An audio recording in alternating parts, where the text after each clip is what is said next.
पती पत्नीच्या जीवनामध्ये आपला मुलगा त्याच्या इतकं जवळचं कोणीच नाही. ज्या देहाचं ज्ञान पतीला असतं त्या उघड्या अंगावरच ती त्या बाळाला सुद्धा खेळवते. त्याचा स्पर्श त्या बाळाला सुद्धा झालेला आहे. त्यालाही छातीला धरते, त्यालाही पापी घेते. त्याचा अधर सुद्धा रस त्या बाळाच्या मुखामध्ये मुख घालून ती चाकत असते. तरी पण या ऐक्याची अवस्था आहे, जी रास आहे, तिचं वर्णन तो मुलगा कसं करू शकणार. शुक महामुनी जरी असले तरी शुक महामुनी म्हणाले, मी तिथे गप्प बसलो आणि माझ्या मुखातून जे बाहेर पडलं ते प्रत्यक्ष कृष्णच बोलत आहे. दोन पती पत्नीचं मिलन आहे. म्हटलं तर गौण आहे, म्हटलं तर नाही, जशी तुमची दृष्टी असेल तसं. पती पत्नीचं मिलन आहे. त्या मिलनातली कथा तिसरा कसा वर्णन करणार मुलगा असला तरी.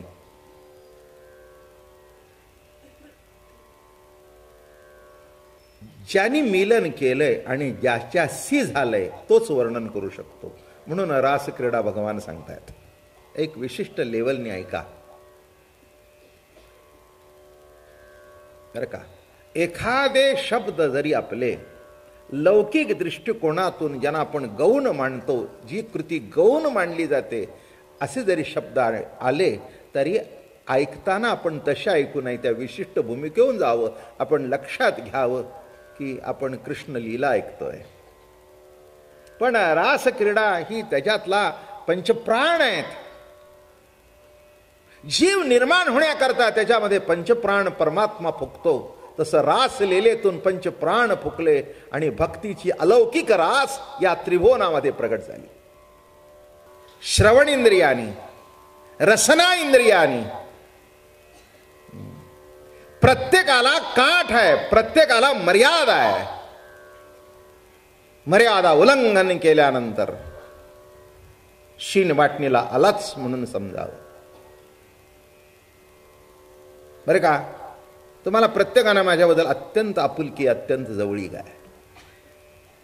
पण उद्या सगळेच म्हटले इतक्या दिवस आम्ही येतोय, उद्यापासून आम्ही इथेच बसणार. मी म्हणेन तिथे बसण्यापेक्षा इथेच बसा, मी खाली बसतो. माझं बोलणं कळलं का. हा, म्हणजे कोणत्याही गोष्टी चांगले जरी असले तरी मर्यादा आहे. क्षमा करा, कोणावर टीका वगैरे असं काही नाही आहे. आता माणसं येतात, माझ्या पाया पडतात, चांगली गोष्ट आहे, तसं काही वाईट नाही आहे. पण काही काही इतके वेळ पाय धरून ठेवतात, काही काही तर डोकं असं घासतात की मी अतिशोक्ती करत नाही आहे, माझ्या पायाची आग होऊ लागते. बर, सोड म्हणता येत नाही आणि धर म्हणता येत नाही. आता याला भक्तिभाव म्हणू, याला प्रेम म्हणू, का माझी अडचण म्हणू, काय म्हणू. हाताने रेटलं तर माणसं म्हणतील एवढा माणूस श्रद्धेने पाय पडतोय आणि बाबा महाराज प्रवचन करतो. अरे हो, प्रवचन करतात म्हणून माझे पाय चामड्याचेच आहेत, ते काही दगडाचे नाही आहेत. नीट लक्षात ठेवा मी कशा करता म्हटलं की चांगली कृती जरी असली तिला सुद्धा मर्यादा आहे. हे पहिल्यांदा लक्षात घ्या, म्हणजे तुम्हाला कळेल की काय मी सांगतोय ते. म्हणून जगद्गुरु तुकाराम महाराज म्हणाले, अरे त्याग त्याग त्याग काय नाही, नाही, मर्यादित भोग हाच त्याग आहे. म्हणून भोगाची लीला नाही, काम विजय लीला आहे. मनमथाला हरवलेली लीला आहे. अरे का, काम विजय, विजय मिळवला त्याच्यावर. तुकाराम महाराजांनी कामावर विजय मिळवला. असंच महाराजांचं कीर्तन झालं आणि एक बाई आली, पाय धरले, म्हणाले महाराज. ते म्हणले का ग बाई, सगळे गावातले पुरुष मेले म्हणून माझ्यावर नादी लागलीस का.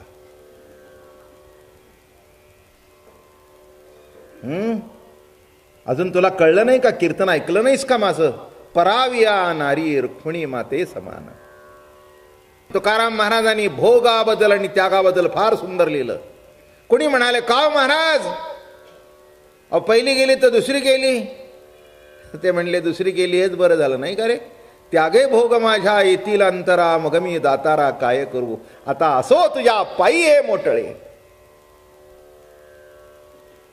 आणि त्या परमतत्वावर लक्ष ठेवून जर मी भोग भोगला तर भोगी झाला त्यागी. आणि गीती गाता पांडुरंगी. आणि विषयांचा लाग, इंद्रियांचा लाग अमावरोनी सुटला.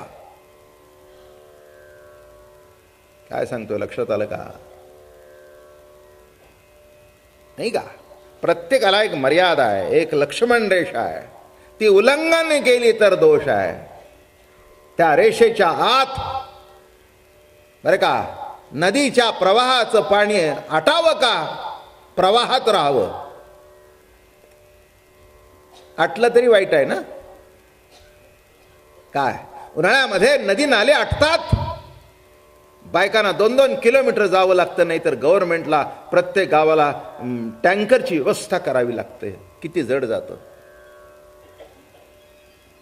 मग दुसऱ्या वेळेला पाणी म्हणाला चला आता घरात शिरतो.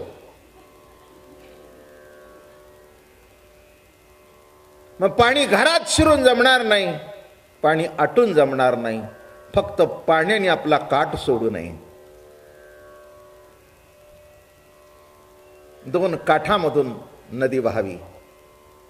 त्या काठावर असलेली संत वाहते कृष्णामाई नाही का, मोठं प्रख्यात भावगीत आहे गदी माडगुळकरांचं. संत वाहते कृष्णामाई. संत चाललेली आहे बरं का. आजूबाजूच्या लोकांची सुखदुःखाचं ग्रहण करत चाललेली आहे. कोणी नदी काठावर जुन्या काळामध्ये नळ नव्हते, पूजेची भांडी धुवायला यायचा. कुणी खरकटी भांडी धुवायला यायचा. कुणी कसा जरी आला तरी ती गंगामाई त्याला पावन करत होते. पोखीत तिरीचे पादप समुद्रा जाय, आप गंगेचे फेडीत पाप ताप. किती सुंदर लिहितात ज्ञानोबा. फेडीत पाप ताप, पोखीत तिरीचे पादप समुद्रा जाय, आप गंगेचे जैसे. आणि ती प्रवाहित असणं हे मोठं भाग्य आहे. काठ सोडून जाऊन देऊ नका. काठात राहणारी वाहणारी नदी आम्हाला पाहिजेच आहे. तसं 2 काठ सोडून काम जाऊन देऊ नका.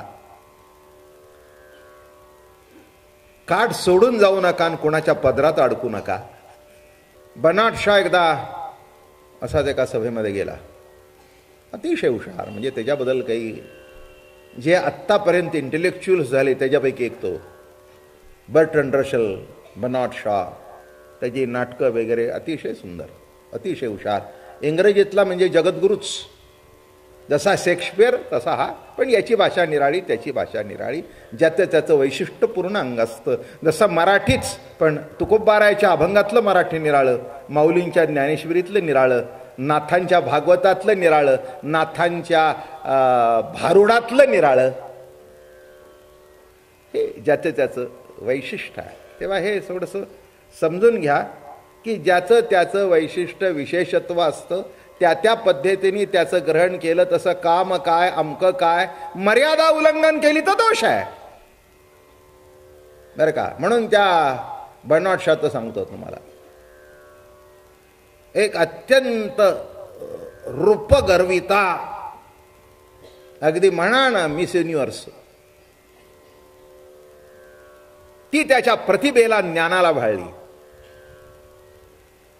ती त्याच्याकडे आली आणि त्याला हातात हात घेतला. म्हणे, Shaw, I would like to marry you. ते म्हणाले, वाय, माझ्याशी लग्न करावं असं का वाटतं? नाही म्हणाले, तुझ्या लक्षात येत नाही, जे मूल जन्माला येईल ते माझं रूप आणि तुझी बुद्धी. ते म्हणले, उलट घडलं तर?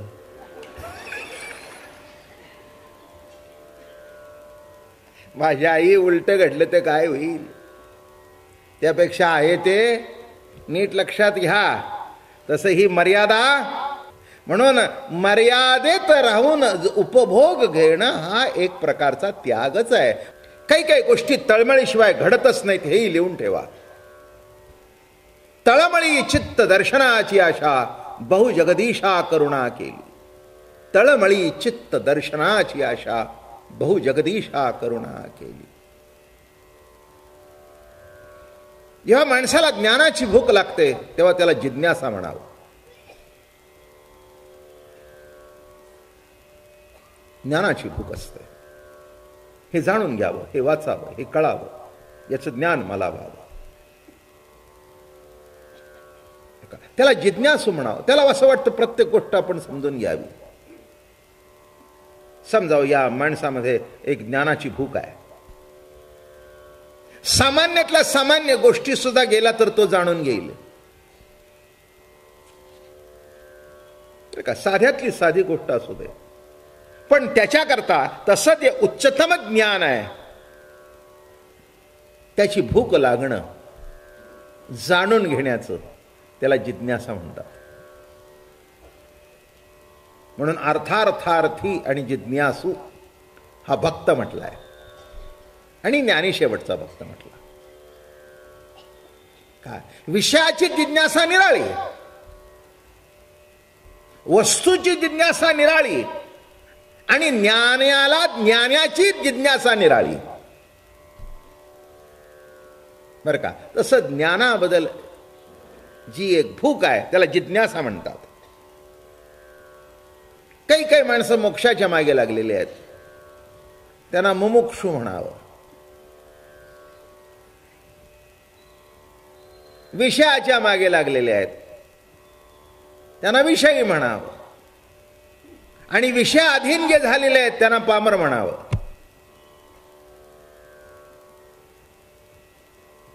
बरं का? आपण काही पामर नाही आहे, आपण विषयी आहोत, हे मान्य करायला पाहिजे. नाही का? विषयी आहोत. आपल्याला घरी गेल्यानंतर भात भाजी आमटी तोंडाला लागतेच, नाही लागत? काय विषय म्हणजे काही वाईट बिटे असं गरीब धरायचं काही कारण नाही आहे. हे बघा, विषय आपल्या ताब्यात ठेवून भोगणं आणि विषयाच्या अधीन जाणं हा भाग निराळा. मी म्हणेन एक व्यक्ती आपल्या पत्नी बरोबर एकनिष्ठ आयुष्यावर राहिली, मी म्हणेन तो त्यागी आहे. त्यागी आहे. जेवढा धर्म अधिष्ठित जो भोग आहे तो घेतोय आणि धर्माला अनुसरून जो भोग घेतला असेल तर तो भोग नाही, तो सुद्धा एक प्रकारचा त्यागच आहे.